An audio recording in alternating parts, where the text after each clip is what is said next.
Hello, all. It is Cinephile Mike here with day 48 of Award Season Review Season 2. And this is such a big day. This is the halfway point. There are 96 days from when I started to the Oscars. We're halfway there.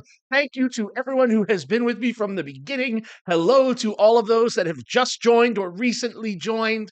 I'm so excited to jump into today's film. But before I do that, I just want to give a quick shout out and reference to the Razzies. Yes, the Razzie nominations came out today. A couple of highlights. 3 out of 4 films that Jason Statham made in 2023 made the list. Both of the films that Megan Fox did in 2023 made the list. Comic book films are now making the list. And not a good day for the devil with nominations for The Pope's Exorcist and The Exorcist Believer. Ooh. But we're not here to talk about the full Razzies. A Razzies themed week will be coming later this season. But today, I have been waiting to discuss this film, so this one's probably going to be a little longer, but it kind of fits because we are wrapping up the rest of the Critics' Choice, mostly week. It's the day before Oscar nominations, so I'm going to give some Oscar predictions of my hopes on this one. So, as you've probably already told by the poster over my shoulder, I am here to talk about MGM's Saltburn. Written and directed by Emerald Fennell, this is her follow up film to her Oscar winning Promising Young Woman. Saltburn, during its theatrical run, made $20,828,174 worldwide, with $11,425,829 domestically and $9,402,345 internationally.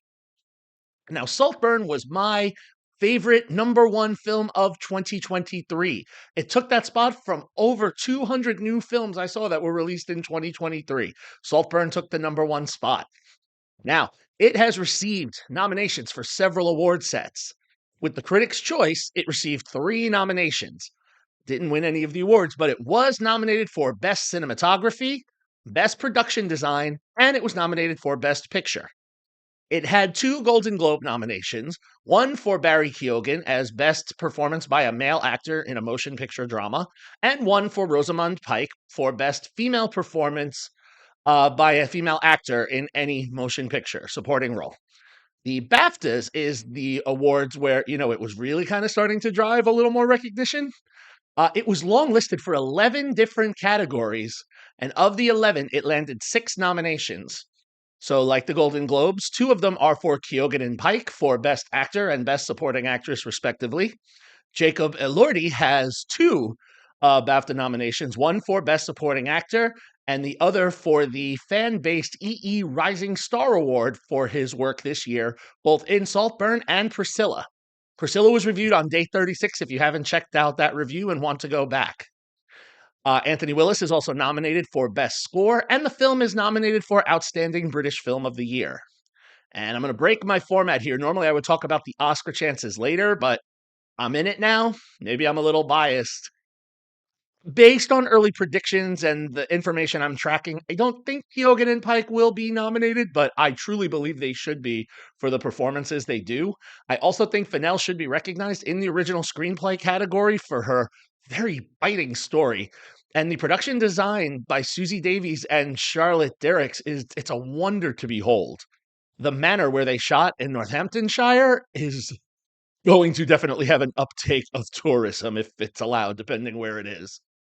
It could be in contention for those awards. Maybe others, we'll find out tomorrow morning. The Oscar nominations come. Of the shortlisted Oscar categories, it was shortlisted for score. So, as he did for the BAFTAs, Willis could possibly hear his name tomorrow morning as he did for the BAFTAs. So, into the film. Saltburn is the story of Oliver Quick, played by Keoghan, scholarship student at Oxford who is just trying to fit in, but being in the 99%, this is a little difficult until he meets Felix Catton, played by Elordi, who becomes the subject of his fascination. Does he love him? Is he in love with him? We will see. Through a series of events that I won't spoil, Felix befriends Oliver and invites him to spend the summer at his family's estate, Saltburn, the aforementioned house in Northamptonshire. Here, Oliver meets Felix's family, both blood and not. This includes his father, Sir James, played with a very unhinged energy by Richard E. Grant, his mother, Lady Elspeth, played with a quick tongued, icy snark by Pike, his sister, Venetia, played with party girl energy by Alison Oliver, his cousin, Farley, played with just the right amount, maybe a bit much of that pompous smugness by Archie Madekwe, and Elspeth's close friend, literally credited in the credits as poor dear Pamela, played with a softness by an almost unrecognizable Carey Mulligan. Now, what will follow is a summer fueled by parties and upper class privilege, sexual escapades, manipulation, lies, drugs, death, and just about whatever other fun Fennell throws at this very game cast that will build to a conclusion that people will do whatever they have to do to accomplish their goals and get what they want.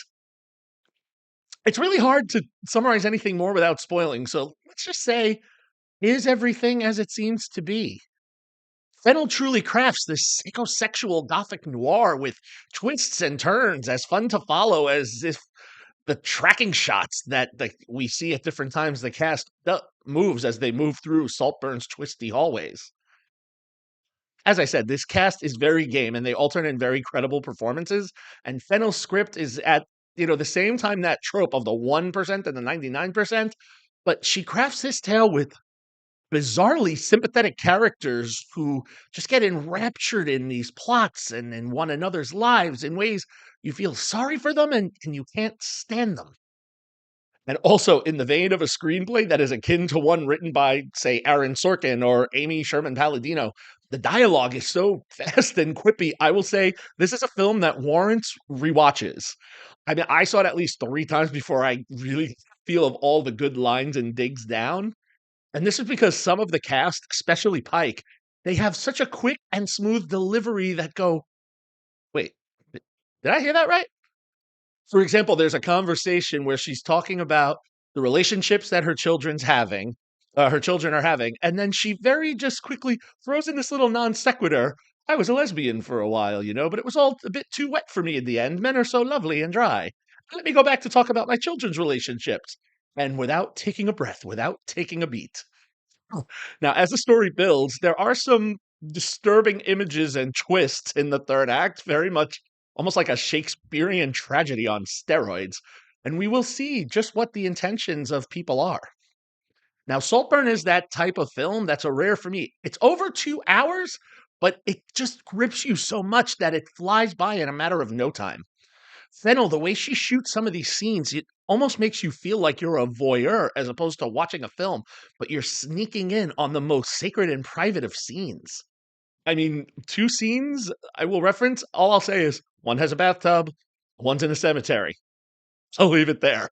Without question, I will wrap here because I could keep talking on and on about this film. So, my rating 5 out of 5 stars. No shock there, right? This is one to be seen and reseen. Now, if you haven't seen Saltburn yet, it is streaming exclusively on Amazon Prime. So there you have it. Got 48 reviews in 48 days and another 48 to go.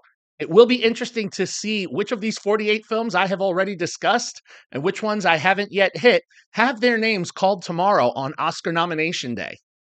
Thank you so much for joining me. If you like what you heard here, please continue spreading the word and help the subscriber base grow.